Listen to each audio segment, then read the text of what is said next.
Suatu ketika, ada seorang pemuda yang bernama Hang Tuah, anak dari Hang Mahmud. Mereka bertempat tinggal di sebuah sungai yang bernama Sungai Duyung.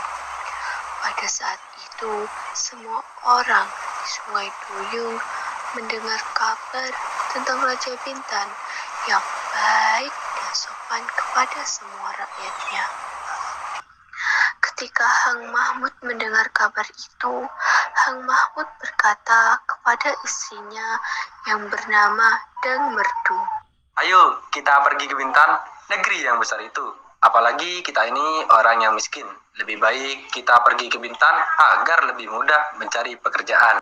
Lalu pada malam harinya, Hang Mahmud bermimpi bulan turun dari langit. Cahayanya penuh di atas kepala Hang Tuah. Hang Mahmud pun terbangun dan mengangkat anaknya serta menciumnya. Seluruh tubuh Hang Tuah berbau seperti wangi-wangian. Siang harinya, Hang Mahmud pun menceritakan mimpinya kepada istri dan anaknya. Setelah mendengar kata suaminya, Dang Merdu pun langsung memandikan dan melulurkan anaknya. Setelah itu, ia memberikan anaknya itu sebuah kain, baju, dan ikat kepala serba berwarna putih. Lalu Dang Merdu memberi makan Hang Tuah nasi kumit. Ibunya juga memanggil para pemuka agama untuk mendoakan keselamatan Hang Tuah. Setelah selesai, dipeluklah anaknya itu. Lalu kata Hang Mahmud kepada istrinya, "Adapun anak kita ini kita jaga baik-baik. Jangan diberi main jauh-jauh." Keesokan harinya, seperti biasa, Hang Tuah membelah kayu untuk persediaan. Lalu ada pemberontak yang datang ke tengah pasar. Banyak orang yang mati dan luka-luka. Orang-orang pemilik toko meninggalkan tokonya dan melarikan diri ke kampung. Gemparlah negeri Bintan itu dan terjadi kekacauan di mana-mana. Ada seorang yang sedang melarikan diri dan berkata kepada Hang Tuah.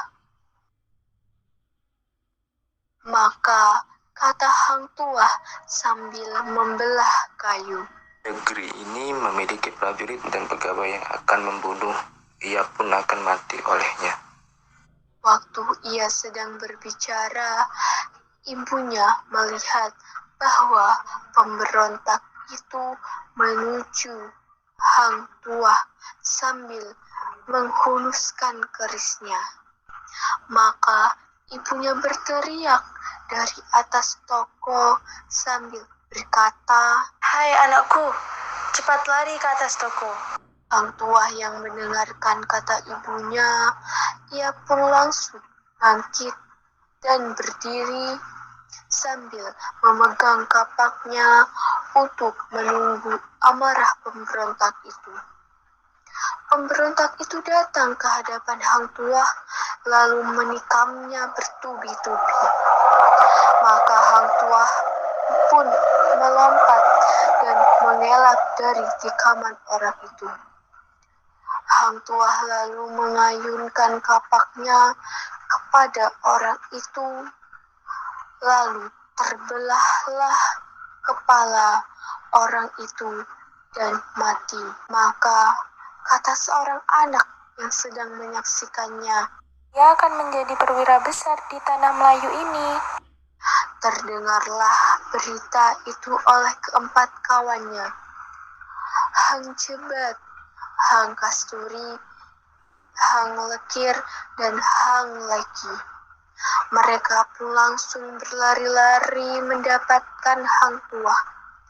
Hang Jebat dan Hang Kasturi bertanya kepadanya, Apakah benar engkau membunuh pemberontak dengan kapak? Hang Tuah pun tersenyum dan menjawab, Pemberontakan itu tidak pantas dibunuh dengan keris, melainkan dengan kapak untuk kayu. Kemudian, karena kejadian itu, Baginda Raja sangat mensyukuri adanya sang Hang Tuah. Jika ia tidak datang ke istana, pasti ia akan dipanggil oleh sang raja.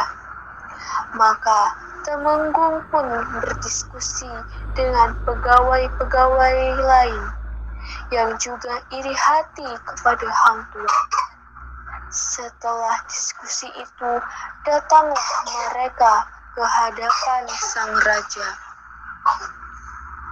Maka saat Baginda sedang duduk di tahtanya bersama para bawahannya, Temenggung dan segala pegawai-pegawainya datang berlutut lalu menyembah sang raja. Hormat tuanku, saya mohon ampun dan berkat. Ada banyak berita tentang pengkhianatan yang sampai kepada saya. Berita-berita itu sudah lama saya dengar dari para pegawai-pegawai saya. Setelah mendengar hal itu, murkalah ia sampai mukanya berwarna merah padam. Lalu ia perintah kepada para pegawai yang berhati jahat itu. Maka Hang Tuah pun tidak pernah terdengar lagi di negeri itu. Tetapi si Hang Tuah tidak mati karena si Hang Tuah itu perwira besar, apalagi dia menjadi wali Allah. Kabarnya sekarang ini Hang Tuah berada di puncak hulu Sungai Perak. Di sana ia duduk menjadi raja segala Batak dan orang hutan.